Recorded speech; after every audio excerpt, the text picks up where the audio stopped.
चाणक्य से पूछा गया कि संसार में मनुष्य के घर में वह कौन सी चीज है जिसके प्रभाव से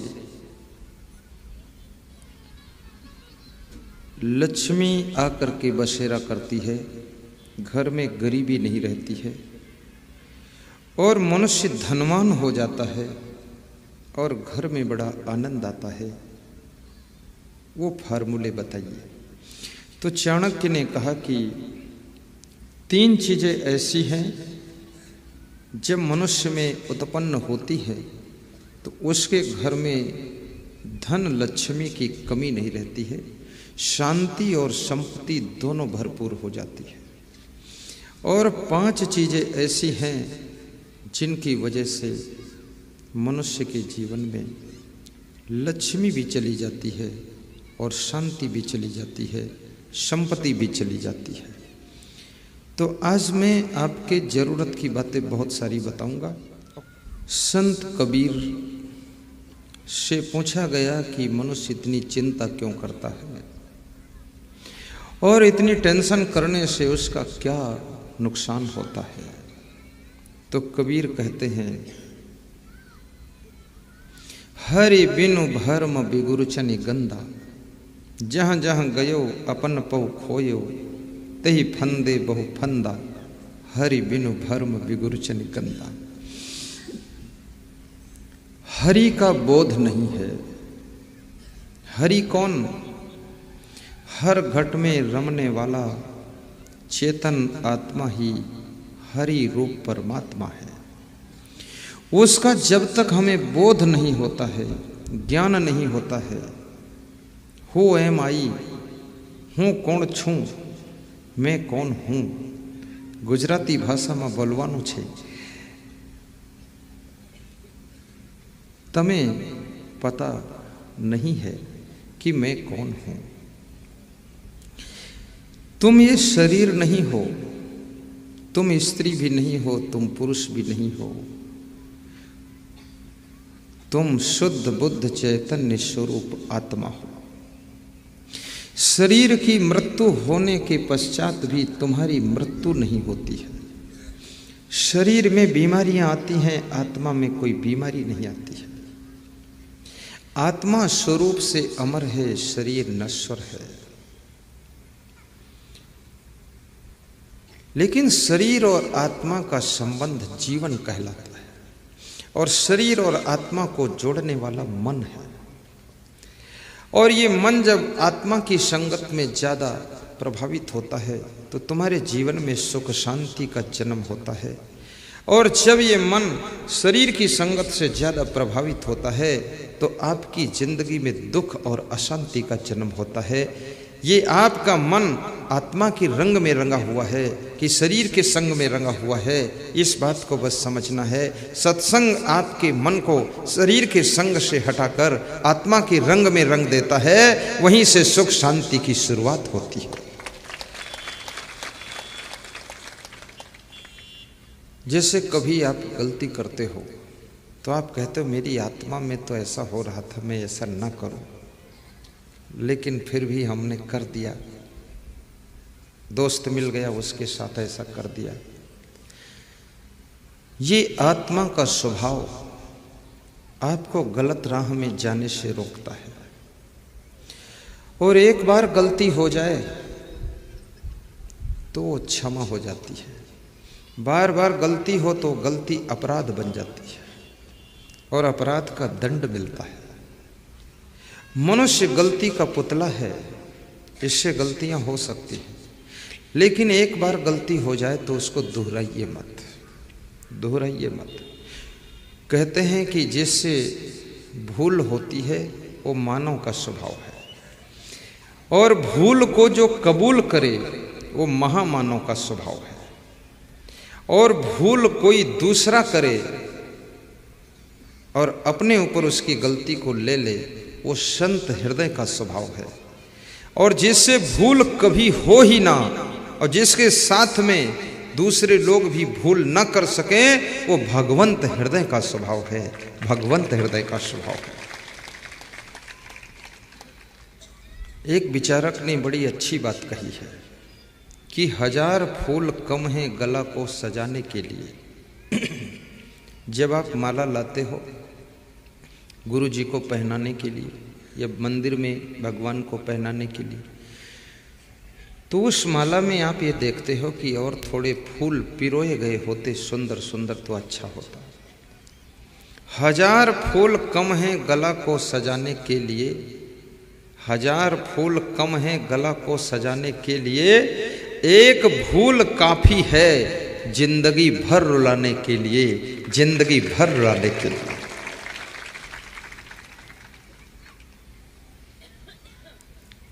आपके हाथों से गलतियां बार बार ना हो, आपका विवेक जागृत हो जाए। बाल्यावस्था क्या करने के लिए है, युवावस्था किस लिए है, वृद्धावस्था में क्या करना चाहिए। कितने लोग बाल्यावस्था का काम वृद्धावस्था में करते हैं और वृद्धावस्था का काम जवानी में शुरू करते हैं। उल्टा पलटा सेटिंग है। बाल्यावस्था योग्यता हासिल करने की अवस्था है, ऊंची से ऊंची शिक्षा प्राप्त करने की अवस्था है। बाल्यावस्था अनेक कलाओं को सीखने की अवस्था है, क्योंकि बचपन में आपका माइंड स्ट्रांग होता है, आपकी बुद्धि कुशाग्र रहती है। और बुद्धि को यदि चाहते हो कि हमेशा मेरी बुद्धि कुशाग्र रहे, तो बस एक फार्मूला अपना लेना कि भूख से कम खाना। और यदि चाहते हो कि मेरी बुद्धि जितनी है इससे और अधिक बढ़ जाए, तो दूसरा फार्मूला ये अपना लेना कि चिंता और टेंशन मत करना, बुद्धि बढ़ेगी आपकी। और यदि तुम चाहते हो कि मरते दम तक बुद्धि घटे ही ना, तो इसका फार्मूला ये है कि अपनी जिम्मेदारियों को बांटना, अपने परिवार के सदस्यों के ऊपर सारी चाबियों के गुच्छे लेकर तुम अकेले मत बैठना,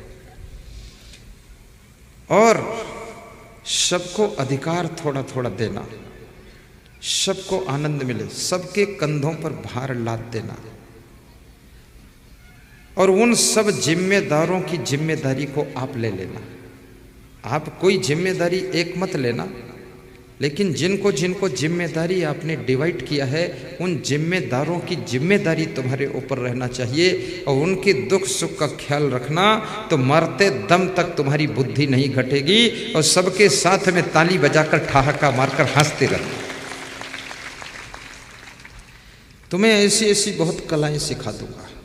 अपनी वाइफ से जब मिलो तो कहो कि तुम न होती तो हम कुछ नहीं कर पाते, तुम बहुत बुद्धिमान हो।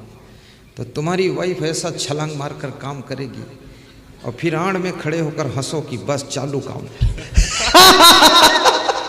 ऐसा करो तरकीब। बहुओं को चाहिए कि अपनी सासू के पैर छुएं सवेरे और चाय गरम गरम साथ में ले जाएं, नाश्ता दे दो, कुछ बोलना मत उस समय। चाय पीने के बाद फिर आधा घंटे बाद चाहिए और फिर सासू के पैर छुओ और सासू को से कहो, सासू जी तुम जैसी सासू न मिलती तो शायद हमको बड़ा संकट घेरता। तुमने सब संभाल लिया, हमारी बुद्धि बहुत कम है। तो तुम्हारी सासू बुढ़ापे तक 80 साल में इतना स्पीड से दौड़ेगी और तुम ही हंसो कि जय बजरंग बली, सासू दौड़ो। किसी से काम लेना हो, थोड़ा उसकी तरकीबें सीखिए। मेरा गुरु 99 साल की उम्र में है, लेकिन अभी खेत में सब्जी उगाते हैं, टमाटर लगाते हैं, देख रेख करते हैं। और मैं क्या करता हूँ, मैं उनके पैर छूता हूँ, कहता हूँ गुरुदेव आपका ही सहारा है, नहीं तो सब्जी तो खाने को मिलेगी ही नहीं। तो वही कहते मैं कोई कमज़ोर थोड़े हूँ, मैं तो बहुत काम कर दूंगा। मैंने कहा कर दो गुरुदेव। वो लगाते रहते सब्जी, हम बाहर निकल आते। बूढ़े लोगों को भी रेस्ट मत दीजिए, रिटायर मत कीजिए। रिटायर का अर्थ होता री माने पुनः और टायर माने फिर से, वो टायर बना दो, उनको चालू करो। जो व्यक्ति रेस्ट करता है वो बीमारी का शिकार बनता है। जो व्यक्ति आराम करता है ज़्यादा वो रोगों का केंद्र बनता है, और जो व्यक्ति ज़्यादा लेटा रहता है उसके बदन में मीठी मीठी दर्द पैदा होती है। और जिस घर के अंदर बच्चे बूढ़े जवान नर नारी सभी व्यस्त रहते हैं, उस घर में कलह कलेश नहीं होता है, वहां पर प्रसन्नता बहुत बनी रहती है। सबके सब जुटना चाहिए। हमारी संत मंडली में आप देखते हैं, ये जो हमारे साथ संत है ना, ये कोई गृहस्थ नहीं है और ना ये हमारे भैया भतीजे, ये अलग अलग प्रदेशों के। कोई ये मत समझ लेना गुरुदेव के भैया भतीजे भाई लोग सब भीड़ भाड़ लिए घूम रहे हाँ, उल्टा अर्थ लोग लगा लेते हैं। मेरी फैमिली से कोई नहीं है, मेरे डिस्ट्रिक्ट से कोई नहीं है, मेरे प्रदेश से भी बहुत कम हैं लोग। ये संत जी खड़े हैं ना, ये महासमुंद उड़ीसा बॉर्डर से है, और इनको हमारे साथ में करीब करीब 13-14 वर्ष हो गए हैं, और पढ़े लिखे संत हैं। ये इलेक्ट्रॉनिक का बहुत नॉलेज है। देखो ना कैमरे को कैसे शांति से घुमाते हैं, ताली बजा दो। हमारे साथ एक संत इधर हैं, आओ। ये संत जी हैं, ये 10-12 साल से व्यास गादी पर हमें पानी पिलाते हैं, और ये छत्तीसगढ़ प्रदेश आंध्रा बॉर्डर बालोद जिले से ये संत जी। इनके माता पिता ने हमें दान दिया है। ये संत बैठे हैं 5 संत, 5 पांडव। इसमें कोई छत्तीसगढ़ का है, कोई मध्य प्रदेश का है, कोई राजस्थान का है। ये कोई फैमिली का मोह नहीं है, और ये सब पढ़े लिखे वेल क्वालिफाइड एजुकेटेड संत हैं। ऐसा नहीं कि घर में खाने पीने का नहीं था तो हमारे साथ लग गए। इनके घर में बहुत अच्छे अच्छे मकान बने हुए हैं, अच्छी अच्छी प्रॉपर्टी है। अभी हमारी जन्मभूमि पर हमारे संत गए, कुछ जाना चाहते थे, इनकी इच्छा थी गुरुदेव की जन्मभूमि देखूं। तो देखा तो खुश से बोले गुरुदेव बड़ा आनंद है। तो हमने कहा आनंद तो वही है, हम जहाँ जन्म लिए वहाँ भी आनंद हो, जहाँ आश्रम में वहाँ आनंद हो, जहाँ पिपरिया जाऊँ तो परमानंद है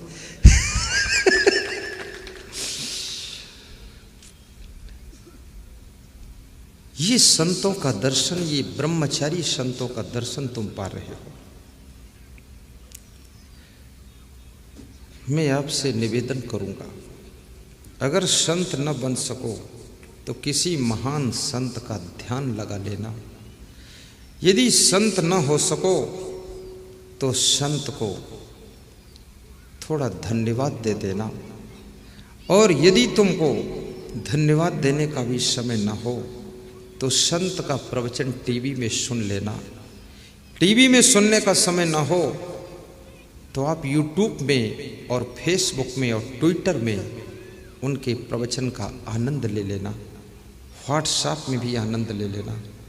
कल हमारे प्रबंधक संत का फोन आया, चीफ प्रोग्राम डायरेक्टर का, कि 65 लाख व्यूअर हो चुके हैं यूट्यूब में देखने वाले। डेली 80,000, 90,000, 70,000 बढ़ रहे हैं।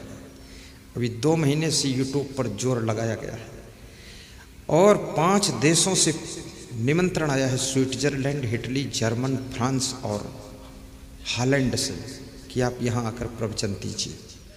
जैसे राम सीता जी रेखा लांघ कर लंका पहुँच गई, और लंका से जब सीता जी को वापस राम लाए तो राम ने सीता जी से तर्क नहीं किया, तुम रेखा क्यों लांघी थी, अगर मगर क्यों म्यों नहीं किया। तो ऐसे तुम भी कभी राम बनकर अपने घर में आपकी वाइफ से कोई कार्य व्यवहार में गलती हो जाए तो अगर मगर तगर मत करना, राम बन करके चुपचाप रह लेना। कभी राम बन के कभी श्याम बन के चले आना, प्रभु जी चले आना। सीता साथ लेके धनुष हाथ लेके चले आना, प्रभु जी चले आना। सीता साथ लेके धनुष हाथ लेके चले आना प्रभु जी चले आना। तुम कृष्ण रूप में आना, तुम कृष्ण रूप में आना। राधा साथ लेके मुरली हाथ लेके चले आना प्रभु जी चले आना। राधा साथ लेके मुरली हाथ लेके चले आना प्रभु जी चले आना। कभी राम बन के कभी श्याम, आइए चले आना बलवंत सिंह डिप्टी रेंजर, चले आना। कभी राम बन के कभी श्याम बन के चले आना प्रभु जी चले आना। बस तुम होशियार हो, एकदम पावर ब्रेक लगा देते। कभी आपके जीवन में आवश्यकता पड़े तो राम बन करके वीरता के साथ राक्षसी प्रवृत्तियों का दमन करना,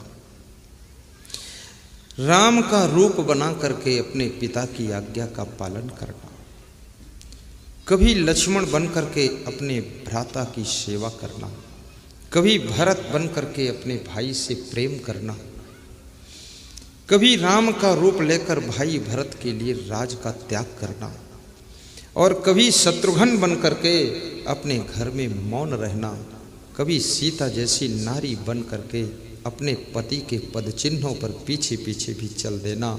और आपका पति संकोच में हो तो सीता का स्वरूप तुम्हारे अंदर प्रकट हो, जैसे राम संकोच में थे केवट को उतराई देने के लिए, तो सीता ने अपनी सोने की अंगूठी उतार कर दे दिया था। तो ऐसे अपना आभूषण उतार कर दे देना, लेकिन अपने पति को संकोच में मत डालना, क्योंकि नारी का आभूषण पतिव्रता धर्म होता है, साधु का आभूषण क्षमा धर्म होता है। और याद रखना, कोयल का आभूषण मीठा कंठ होता है। और याद रखना, कुरूप मनुष्य का आभूषण सुंदर विद्या होती है। कोकिला नाम स्वरूपम स्त्री नाम रूपम पतिव्रतम, विद्या रूपम कुरूपाणाम क्षमा रूपम तपस्वी नाम। तपस्वी का साधु संत का आभूषण क्षमा है, क्षमा मांगना और क्षमा कर देना। नारी का आभूषण पति की प्रसन्नता है, और कोयल का आभूषण मीठा कंठ है, उसकी मीठी बोली है। और कुरूप मनुष्य का आभूषण उसकी विद्या, उसकी कला, उसके गुण हैं।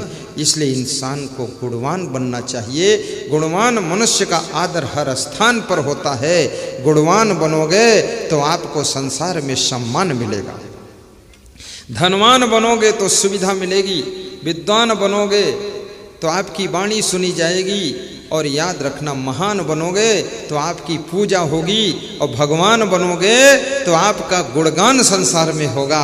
आप महान बनो, गुणवान बनो।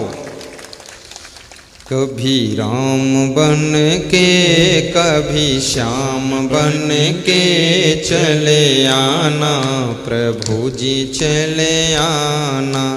कभी राम बन के कभी श्याम बन के चले आना प्रभु जी चले आना।